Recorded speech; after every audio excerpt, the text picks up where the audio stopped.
welcome back to the Real Positive Girl podcast. My name is Sabrina. Happy Wednesday to you all. I hope that you're having a fantastic day today and that everything is going well. We're in the middle of the week, one step closer to Christmas and the holidays and getting through that full week of work. So I do hope that you're having a great day.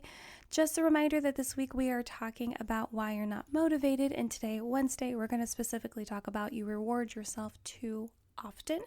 But before we jump into that episode, again, happy Wednesday. I hope that you're having a good day, whether your day is just beginning, in the middle, or towards the end. If you are having a tough day or you're just feeling like, the first part of your day has not been shaping up the way that you had intended or perceived that it would, I encourage you to do the 5-minute reset, which is to take at least 5 minutes to be by yourself and allow yourself to reset, reboot, restart your day right then and there. It also allows you to draw a line in the sand from there and just restart your day and leave whatever crap behind that has caused you trouble, brought you down, not really helped your mood be at least neutral. So I encourage you to do that, and it allows you to take a break from any issues or burdens that are dragging you down, causing you trouble. You also have the opportunity to problem solve and come up with a resolution for any issues or problems that you're dealing with by yourself or with someone else. I always encourage everyone to come up with a list of at least 4 things that you are grateful for, big, small, or medium size. I encourage you to really just think of anything that you're grateful for. Maybe you're grateful that you had a really good therapy call with your counselor recently. That is something to for sure be grateful for. Maybe you're grateful that you have the opportunity to order your groceries in, so you don't have to go out and be exposed and even just deal with the crowds if that's not your jam. Or maybe you have bad weather where you are and it just makes you feel a little bit safer to stay home, and someone else that is prepared for the weather can go out and get your groceries for you.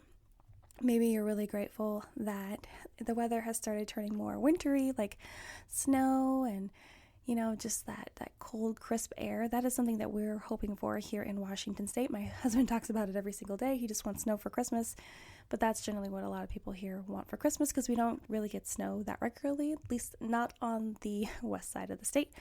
And then maybe you're just grateful that work is going well this week, and you're grateful that next week and the week after are going to be a short week because of the holidays. So you can literally be grateful for anything. And so just go ahead and throw some darts, close your eyes, and be like, oh, I can be grateful for this. And isn't that just so comforting? And that just means it's a never-ending list. And last but not least, make sure that you're feeling at least neutral, if not positive, about the rest of your day, because hopefully coming up with that gratitude list will help to, pinpoint and highlight some amazing, fantastic blessings and positive things happening in your life right now, and that if you spend more time thinking about those positive things, it'll help you get through the really tough things that are happening in your life. But I do hope that you're having a fantastic day on this Wednesday. As I mentioned at the top of the show, this week we are talking about why you're not motivated, and today, Wednesday, we are specifically talking about you reward yourself too often. So let's go ahead and just jump right in. So I totally get why you would create rewards and prizes for yourself to help boost motivation when going after goals and dreams, totally. But sometimes it can get a little out of control.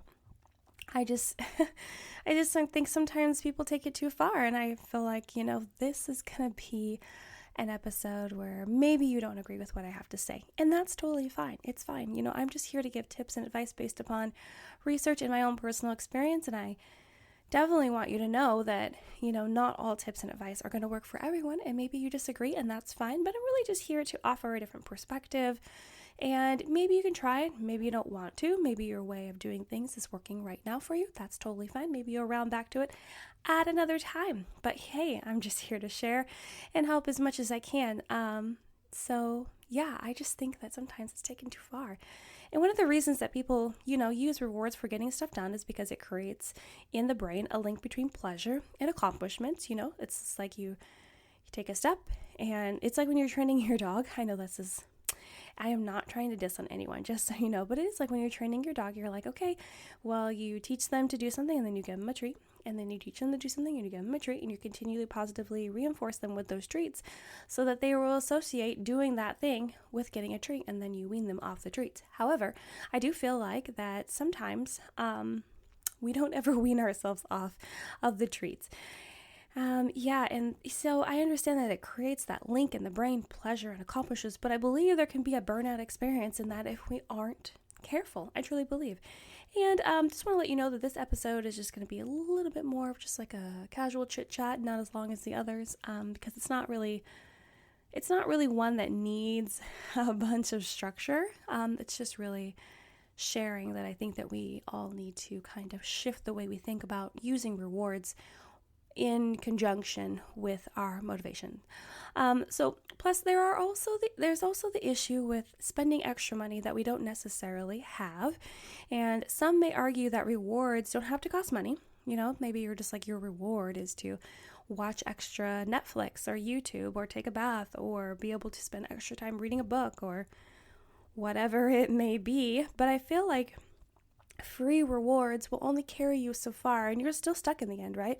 So you can, belabor the topic of, no, just find something for free. It's just like, well, you might end up doing those free things anyway, not as a reward, but just as like something to do because you want to do them because they are readily available to you. So it's not really truly a reward, even if you don't allow yourself to spend extra time watching Netflix or reading a book, it's just not, doesn't feel like a true reward. You know what I mean? Unless you really, really, really, really, really are abstaining from those activities. I feel like two of the biggest problems are that you end up spending money on rewards that might push you into an uncomfortable financial place at some point because you are so driven to come up with awesome things that will push you to keep going, or you can afford it, which is fine, and do a mix of free things and paid things. So maybe there are things that you hold out on in your life that are free. Okay, that's fine. But you either run out of ideas, it becomes boring, or the thing you are working towards becomes so hard that no reward is really pushing you to keep going, right? So I feel like there's different levels of, going down that journey to accomplish a goal, to get to the end, to get to the finish line. In the beginning, it feels easy, and then you move along, and it gets a little bit harder, but not super harder, and there's going to be a part in there before you get to the end where it's super hard, and you feel like, honestly, there's nothing in the world that is going to push you to keep going. And that is the problem with rewards, because sometimes it doesn't always pan out. It just doesn't always work. Now, something I don't think I made clear at the beginning is that I am speaking about constant rewards, not ones that are sprinkled in here or there. So when I was speaking about, I think that we end up spending too much money sometimes, or we end up getting bored with it, or, running out of ideas. It's because we're rewarding ourselves every single step of the way, right? We're not sprinkling it in.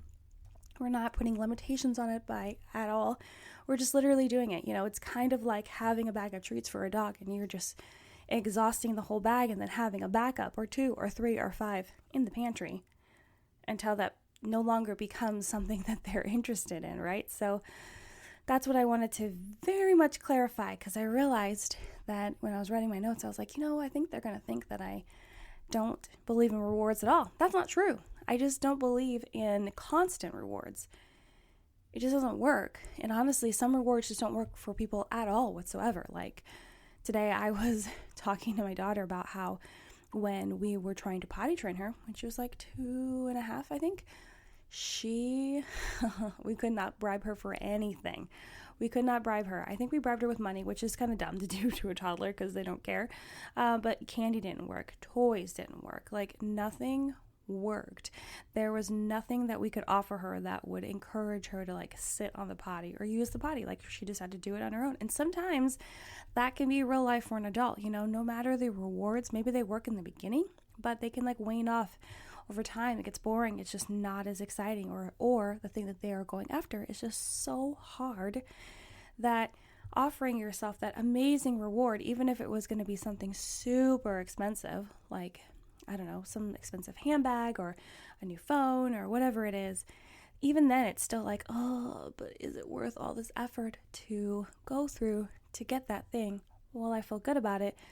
And then I feel like it becomes, the road that you are traveling really becomes more about accomplishing the milestone to get the next reward. It's not necessarily about getting to the end, actually feeling the full accomplishment of like continuing on your journey and pushing forward and struggling through all the hard times and getting through that. Like, it's just really all about like, well, what am I going to get next if I hit this goal and hit this goal? And I know that a lot of people can be motivated that way, especially people that work in like sales jobs, they're just trying to hit that next bonus check, and that's fine, I guess, because that's like work oriented. But if you let that bleed into your regular life with other goals that aren't necessarily going to be instant paydays with specific steps for you to follow to get there, then it's just not going to work out all the time, especially with constant rewards. Constant, it's not going to work out. So today I'm not really going to give you a traditional list like I normally do, but I am going to leave you with some advice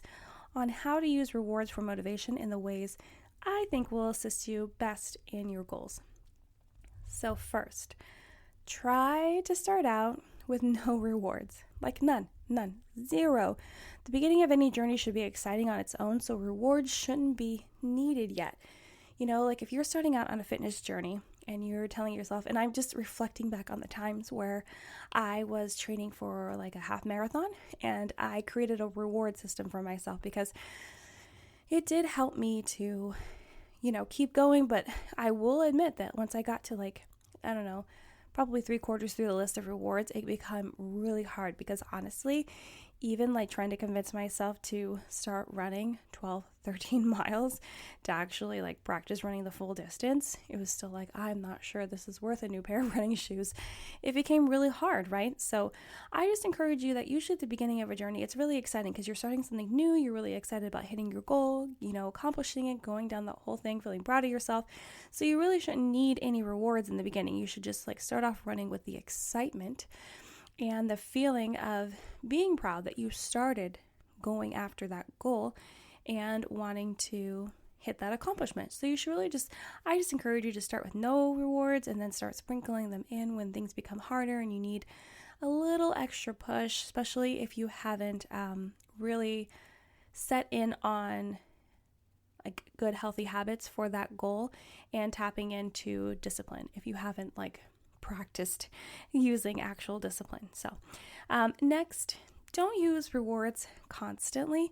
If you get to a stage in your goal accomplishing where you need to start adding in rewards to spice it up a bit, do every few milestones, but not every single one. And this is something I already touched on. I don't think that constant goals are going to be the thing that are going to help you. Like if I was training and I decided to give myself a reward every time I ran an extra mile, like think about how many rewards that would be over the course of training for a half marathon, because a half marathon is 13.1 miles. And so if I literally gave myself a reward for every single mile I was able to run, and then I gave myself a reward for actually running the whole thing, which I think is fine. But I think that maybe it should be like, okay, I ran a mile. And then maybe the next one, especially if you're brand new to running and running long distances like this, you're like, okay, a mile, and then maybe 3, and then maybe 5. And then after that, you go from 5 to 10 to 12 to 14. Because at least for the half marathons that I trained for, we ran all the way up to 14 because it can really like push you to the limit of like the extent of how far you can actually run. And then we ran back. I remember like the first one I trained for, we ran all 14, and man, I was impressed that we could even do it because it was like one of our first times and one of my first experiences with running. But anyway, yeah, so I would say set it up like that, as opposed to some people might set up for every single mile, and it's not going to continue to push you, because also if you are spending money on every single reward, that really adds up, and you have to ask yourself, is it worth it? Is it really going to push myself to keep going, to spend that money, or am I just going to spend that money anyway and then not actually push yourself to the goal? And you'll be able to like maybe buy yourself bigger, badder rewards if you were able to spread it out a little bit more, and then that might actually push your motivation just a little bit more to try a little bit harder, because you're not investing in all these little tiny rewards along the way. No, you're investing in a couple really big ones that can really get you going. So I encourage you, don't use it constantly, use it sparingly, use it when you need it. And then lastly, accept that giving yourself rewards isn't going to always work, and discipline is the key to accomplishing most things. So like I mentioned with the story of my daughter potty training, she could not be bribed in any way, sort of fashion at all. And it's kind of still that way, which is kind of a bummer, but because sometimes I really need her to do something. And luckily, she's just a good kid and she'll do stuff, but and help out. But yeah, sometimes just, rewards aren't going to help. Maybe you have to, maybe you have a goal, like a fitness goal or something like that, or you have a goal to, push through really hard at papers and projects in college or in graduate school. Or I don't know, there's so many things and so many goals that we all could have, and they can get really tough when you get into the middle or like 3/4 of the way through, when you're getting closer and closer to the end. And sometimes rewards just won't work, or that you think they're going to work, but in the moment where you are pressed to like actually do it and then get that reward, you're like, I don't think it's worth it. That's when you really have to tap into discipline. And if you aren't familiar with actually using discipline and creating habits in your life to fall back on to actually push you to do stuff, do hard things, even when you don't want to, then that's definitely something that you need to work on. And that is something I will be talking more about on Friday, because we're going to talk about, how to work on your motivation. But yeah, discipline is going to be your best friend. It's going to be the thing that's going to push you through and keep you going, even in your hardest times, even when you I always think about when I wake up at 6:15 or 6:30 in the morning and I'm like, I could literally just keep laying here. I could just fall right back asleep and it would be fine. And I'll just work out the next day and the next day and the next day. And like I kind of play that over in my head and I'm like, nope, I'm just going to get up. I'm just going to go put my clothes on. And, even the days where I'm super sore or super tired, I'm like, okay, at least this is my discipline kicking in. It's like, okay, at least get up, at least put your clothes on, put your contacts in, take your Instagram picture that will help boost your confidence and kind of keep you accountable. And then go downstairs and at least warm up. At least warm up on the treadmill, because that's really what I do every single day. I will warm up for 10 minutes on the treadmill, whether I'm doing strength training or cardio. I will warm up, and I always tell myself, at least warm up. And if you're still in pain after that, okay, do like a mini version, like at least start the workout. And then if you start the workout and it's still terrible, okay, then do a modified version, or then just quit, because at least you got up and you tried and you pushed yourself through to that point. But usually when I get to that point personally, I will keep going. And if I do need to modify because I'm just like feeling it all through my body, then I'll do that. But at least I am getting up, I'm doing something, I am attributing progress towards my goals of, getting into shape, becoming stronger, working on being my best self. And that is the point. You have to fall back on discipline, because that's the thing that's going to push you through. So, okay, guys, well, that's all I have to share with you in regards to why I think that we reward ourselves way too often. Tomorrow, we are going to be talking about you're too focused on the negative as a reason why you're not motivated. But thank you so much for listening to the Real Positive Girl podcast. Again, my name is Sabrina. I so appreciate you listening, downloading, sharing. Thank you so much. You guys are incredible. I love being here and sharing tips with you. Please, I encourage you to check the description box, and then you can see where you can follow me on Instagram, or you can send me an email with any questions, comments, concerns, prayer requests, feedback, topic suggestions, or just to say hey, hi, hello to me. And yes, I just appreciate you guys. So if there's anything that you want me to talk about, if there's anything you want me to do better, I'm willing to work on it. I'm willing to do it, and I'm willing to continually be here and serve you, because that is what my heart desires, because I feel like this is truly, for reals, I was even talking to my therapist about it, my calling and my purpose is to have this podcast, share tips with you guys, share advice, be motivational, be encouraging, love on people as much as I can via the internet. So anyway, have a fantastic day, you guys. I hope I see you tomorrow, but until then, have a good one, and I'll see you next time. Bye, guys.